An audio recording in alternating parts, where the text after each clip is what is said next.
മഹാവനം വശ്യമോ ഇരുണ്ടഗാധമോ അല്ല. റോബർട്ട് ഫ്രോസ്റ്റ് ഏകനുമല്ല. കടുത്ത പ്രതിസന്ധിയിലൂടെ ജനത കടന്നുപോയ ഒരേയൊരു കാലവുമായിരുന്നില്ല അത്. ഇന്നോ ജീവിതം തന്നെ ക്ഷയോന്മുഖമായിരിക്കുന്നു. കാലാവസ്ഥ വെല്ലുവിളിയായിരിക്കുന്നു. എല്ലാ ദിവസവും അപകടങ്ങൾ സംഭവിക്കുന്നു. അവ പെരുകുന്നു. നദികൾ വറ്റിവരണ്ട് ഉണങ്ങുന്നു. കാട്ടുതീ, ഉഷ്ണതരംഗങ്ങൾ, കുറയുന്ന ഭൂഗർഭ ജലനിരപ്പ്, വരൾച്ച, കാട് കത്തിയമരുന്നു. ലോക കാലാവസ്ഥാ സംഘടനയുടെ 2024 റിപ്പോർട്ട് ക്രമരഹിതമായ മൺസൂണിനൊപ്പം ഉയരുന്ന സമുദ്രനിരപ്പിനെ കുറിച്ചും മുന്നറിയിപ്പ് നൽകുന്നുണ്ട്.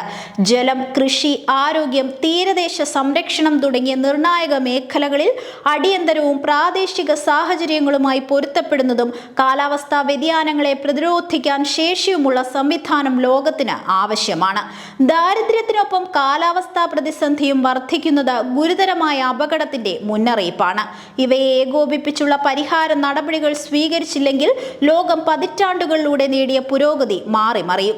വർത്തമാന കാലഘട്ടത്തിലെ അസമത്വങ്ങൾ രൂക്ഷമാകും. Oxford poverty and human development ഇനിഷ്യേറ്റീവും ഐക്യരാഷ്ട്രസഭയുടെ വികസന പദ്ധതിയും ഓവർലാപ്പിംഗ് ഹാർഡ്ഷിപ്പുകൾ, പോവേർട്ടി ആൻഡ് ക്ലൈമറ്റ് ഹസാർഡ്സ് എന്ന തലക്കെട്ടിൽ ചില മുന്നറിയിപ്പുകൾ നൽകിയിട്ടുണ്ട്.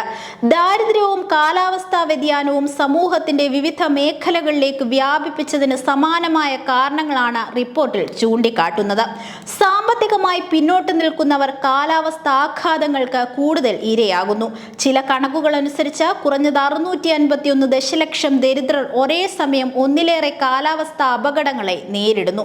309 ദശലക്ഷം പേർ ഒരേ സമയം 3-4 അപകട സാധ്യതകളെ അഭിമുഖീകരിക്കുന്നു. അത്തരം മേഖലകളിൽ ദാരിദ്ര്യത്തിന്റെ നിരക്ക് 24.8%. കുറഞ്ഞ ആഘാതമുള്ള പ്രദേശങ്ങളിൽ ഇത് 14.4%. ഈ കണ്ടെത്തലുകൾ വന്യമായ ഒരു സത്യത്തിന് അടിവരയിടുന്നു. കാലാവസ്ഥാ വ്യതിയാനം പതിറ്റാണ്ടുകളിലൂടെ സാധ്യമാക്കിയ ദാരിദ്ര്യ ലഘൂകരണം ഇല്ലാതാക്കുക മാത്രമല്ല, രാജ്യങ്ങൾക്കിടയിലും ഉള്ളിലും അസമത്വങ്ങൾ വർദ്ധിപ്പിക്കുന്നു. 109 വികസ്വര രാജ്യങ്ങളിലായി 1.1 ദശലക്ഷം ജനങ്ങളുടെ ജീവിതത്തെ ദാരിദ്ര്യം ഭരിക്കുന്നുവെന്നാണ് കണക്കുകൾ. കാലാവസ്ഥാ വ്യതിയാനം എല്ലാ വർഷവും വലിയൊരു വിഭാഗം ജനതയെ മരണത്തിലേക്ക് തള്ളിവിടുകയും ചെയ്യുന്നു.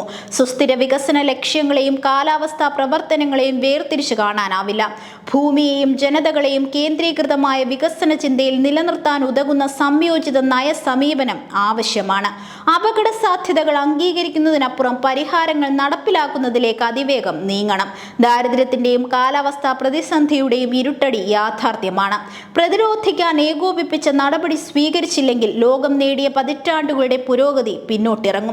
വർത്തമാന അസമത്വങ്ങൾ കൂടുതൽ ആഴത്തിൽ പ്രകടമാകും. കാലാവസ്ഥാ പ്രതിസന്ധിയുടെ ആഴങ്ങൾ മൂടിവെച്ച് ആഗോള സമവായങ്ങൾക്ക് സജ്ജമാകുന്നതിനെ ബ്രസീലിലെ കാലാവസ്ഥാ ഉച്ചകോടിയിൽ അടക്കം ജനങ്ങൾ പ്രതിഷേധവുമായി രംഗത്തിറങ്ങുന്നു. എവിടെയും നിഷേധിയായി ജനവിരുദ്ധ ചേരിയിൽ തുടരുന്ന അമേരിക്കൻ ഭരണകൂടത്തിന്റെ ചെയ്തികളെ അക്കമിട്ട് വിമർശിച്ചു. പട്ടിണിക്കെതിരായ പോരാട്ടം കാലാവസ്ഥാ നീതിഗണത്തിനായുള്ള മറുത്തുനിൽപ്പാണ്. ഒന്നിച്ചുള്ള ചെറുത്തുനിൽപ്പിലൂടെ മാത്രമേ ഭൂമിയെ സംരക്ഷിച്ചും ജനതയെ നിലനിർത്തിയുമുള്ള സുസ്ഥിരവും തുല്യവുമായ ഒരു ഭാവി കെട്ടിപ്പടുക്കാനാകൂ.